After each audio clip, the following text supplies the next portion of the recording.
Chapter 5, The Weight of Shadows. Alex Ora Keene awoke in a sterile white room, the stinging scent of antiseptic filling her nostrils. Her entire body ached, every breath she drew like shards of glass in her lungs. The last thing she remembered was the taste of her own blood in her mouth, Vincent's knife buried in her stomach, and the sensation of her life slipping away with each frantic heartbeat. But she was alive. Barely. The doctors told her later that if she had arrived at the hospital even 10 minutes later, she would have bled out on the cold bathroom floor. They didn't ask too many questions, chalking up her injuries to a domestic dispute gone horribly wrong. The police came and went, but Alex was a master at telling half-truths. They left her alone after that, leaving her to drown in the silence. Weeks turned into months, and as her wounds healed, something inside her began to shift. The whispers that had once guided her every step grew softer, fading into the background like a distant, forgotten melody. For the first time in years, she was alone in her own mind, and the silence was unbearable. Without the constant hum of darkness in her head, she was left with the full weight of what she had done. She could no longer ignore the faces of the men she had seduced and slaughtered, their final screams echoing in her mind like a chorus of ghosts. Each one of them had trusted her, drawn in by her beauty and vulnerability, never realizing that they were staring into the eyes of a monster. She couldn't run from it anymore. The blood on her hands was no longer just a thrilling reminder of her power, it had become a stain she couldn't wash away. She could still feel Vincent's lifeless body beneath her hands, his blood warm and sticky as it soaked into her skin. But now, instead of satisfaction, all she felt was a deep, gnawing regret. It was in the haze of this guilt that she made a decision: she would try to be better, to cleanse herself of the darkness that had consumed her for so long. For the first time in her life, she sought help. The counseling office smelled faintly of lavender and old books, the kind of place designed to put you at ease. But nothing could calm the storm that raged inside her. She sat in the stiff leather chair, hands clenched in her lap, her sightless eyes staring ahead as if she could see right through the walls. "Why are you here, Alex?" the therapist asked, his voice gentle but probing. Dr. Evan Marlowe was a man in his late 40s, with a calm demeanor and a voice like honey. She could hear the rhythmic tapping of his pen against his notepad, the quiet hum of his computer, the slow, measured breaths he took as he watched her. Alex hesitated, the words catching in her throat like barbed wire. What could she tell him? That she was a murderer who had spent the last decade bathing in the blood of her lovers? That the darkness inside her was still clawing to break free, no matter how hard she tried to cage it? "I've done things, horrible things," she finally whispered, her voice breaking. "I don't want to be that person anymore." Dr. Marlowe's silence was almost unbearable, but when he finally spoke, his voice was gentle. "You can't change the past, Alex. But you can decide who you want to be now." It was a slow, grueling process, peeling back the layers of her shattered psyche. She started going to therapy twice a week, learning to cope with the impulses that still gnawed at her like ravenous wolves.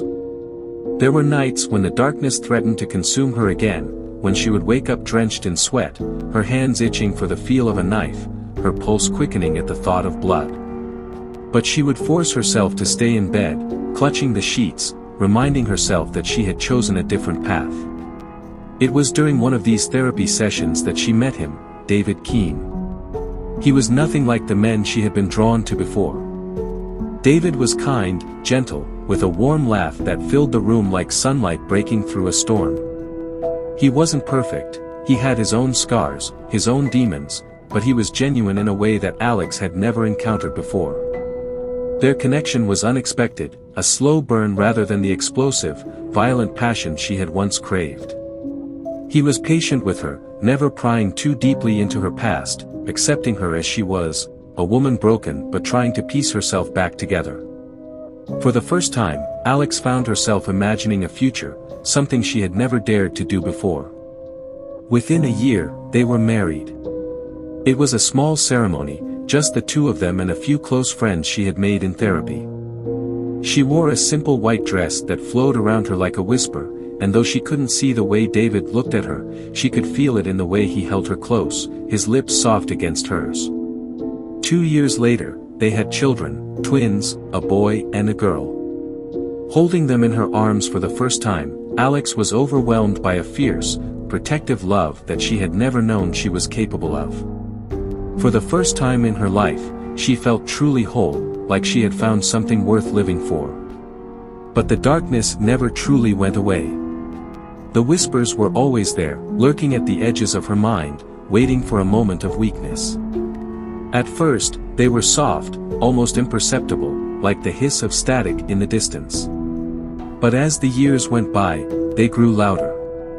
The urge to kill, to feel that rush of power again, gnawed at her like a splinter lodged deep in her soul. One night, as she was putting the twins to bed, the scent of their innocence filling the air like a bomb, the voice came back. "It's so easy, Alex. Just one cut. You know how good it feels."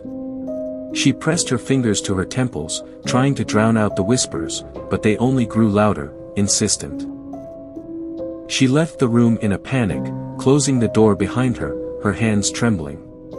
In the safety of the bathroom, she stared into the mirror, her sightless eyes wide and terrified. "What am I doing?" she whispered to herself, tears streaming down her cheeks. She had fought so hard to be better, to bury the monster that lived inside her. But now, with a family, with children who depended on her, the stakes were higher. If she slipped, if she gave in to the darkness even once, it could destroy everything she had built. The thought of her children, of their bright laughter and innocent smiles, was the only thing that kept her grounded. She couldn't let the darkness win, not now, not when she had so much to lose. But every day was a battle, a struggle to keep the monster at bay. And then, one night, she slipped. It was a stormy evening, the kind that made the city feel alive with electricity. David was working late, and the children were asleep. The house was silent except for the patter of rain against the windows. That's when she heard it, a soft knock at the door. A man stood on her doorstep, soaked to the bone, asking to use her phone. He had the scent of fear on him, the kind that made her pulse quicken, her fingers twitch.